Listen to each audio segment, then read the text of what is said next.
En el video de hoy te voy a enseñar cómo hacer empanadas. Las empanadas son un plato típico de mi país, de Argentina.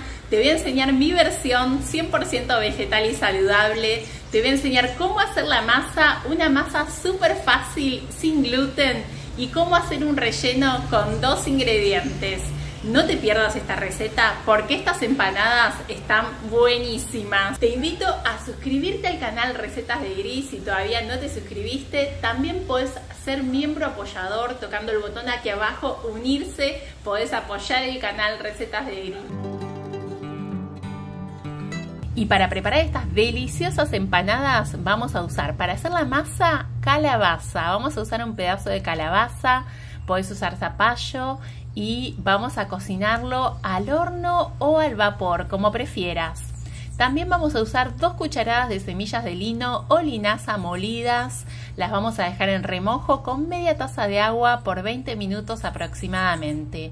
Mientras tanto vamos a hacer el relleno. Para hacer el relleno voy a usar 2 cebollas, las voy a picar y voy a calentar una olla con un poco de aceite de oliva. Voy a cocinar las cebollas, las voy a ablandar. No tienen que dorarse, cuida que no se quemen, solo tienen que estar blandas y las reservás. El segundo ingrediente, queso vegetal. Voy a usar este queso vegetal súper cremoso y sabroso, hecho a base de sésamo, rico en calcio. Te voy a dejar la receta en la descripción. Puedes usar cualquier queso vegetal. También te voy a dejar el link de otras recetas de quesos vegetales que están buenísimas. Esta combinación de sabores es una combinación típica de las empanadas de Buenos Aires, queso y cebolla. Yo estoy haciendo mi versión 100% vegetal con este delicioso queso vegano, que es cremoso, es ideal para este relleno. Agregamos orégano, pimienta y sal. Lo reservamos. Vamos a seguir con la masa. Y si te está gustando la receta, no te olvides de dejar un me gusta y compartir la receta para que más personas puedan disfrutar de estas deliciosas empanadas saludables. Para la masa tenemos cocida la calabaza, bien tierna. Vamos a colocar en un recipiente las semillas que ya están hidratadas junto con el agua del remojo de las semillas. Agregamos media taza de puré de calabaza. Y vamos a colocar condimentos. Voy a colocar sal, una cucharadita, orégano, una cucharadita, pimienta molida y vamos a mezclar bien estos ingredientes. Vamos a colocar la harina. Te cuento que yo voy a usar harina de garbanzo. También podés usar harina de arroz, podés usar harina de avena, podés usar harina de trigo sarraceno. Vamos a integrar, más o menos voy a usar 1,5 tazas de harina de garbanzo. Eso puede variar, depende de la harina que uses. Importante cuando hagas esta masa, lo más importante es que la masa siempre esté bien húmeda. ¿Por qué? Porque si la masa te queda seca, las empanadas van a quedar duras. Así que siempre tiene que estar la masa húmeda. Déjala descansar por 10 minutos. Y una vez que descansó, la vamos a cortar en partes. La voy a cortar en 8 partes. Voy a cerciorarme que la masa haya quedado también húmeda.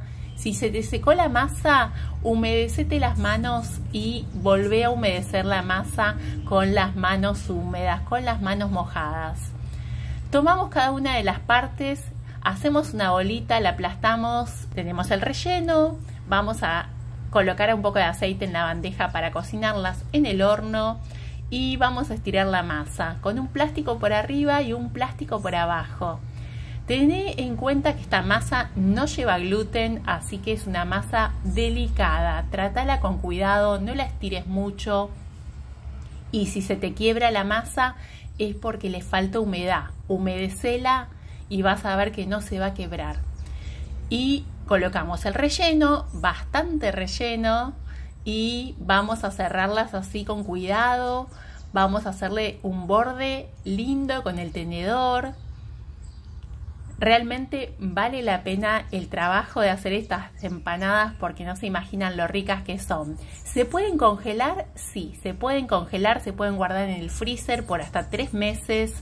Y ¿cómo se cocinan? Vamos a precalentar el horno a 180 grados y las vamos a cocinar por entre 25 y 30 minutos. Estén atentos en el horno que no se cocinen de más porque si no van a quedar duras.